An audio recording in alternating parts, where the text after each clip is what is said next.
What exactly went wrong with Florida's water in 2018?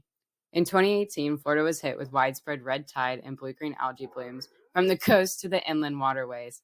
It was a tough year, but it also revealed what's really happening in our water systems and how we can take action to protect them.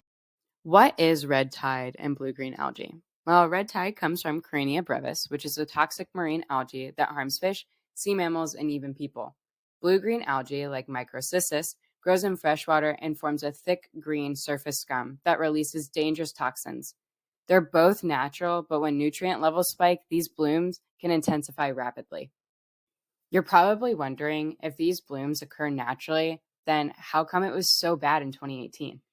Well, a warm, rainy winter and spring gave the algae the perfect growing conditions, on top of excess nutrients from runoff, agriculture, and fertilizer that flowed into waterways.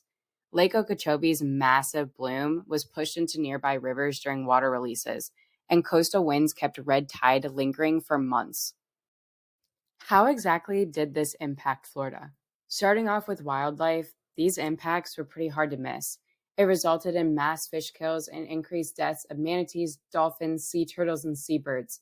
Even seagrass beds, which are critical for young marine life, took a hit.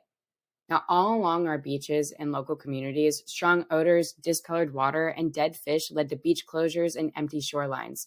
Tourism dropped sharply, and coastal businesses, from charters to hotels, felt the impact. And for people, red tide toxins irritated eyes, lungs, and throats, and especially for those with asthma. Blue-green algae caused skin irritation, nausea, and in severe cases, potential liver effects if contaminated water was swallowed. How did Florida's water management decisions factor in?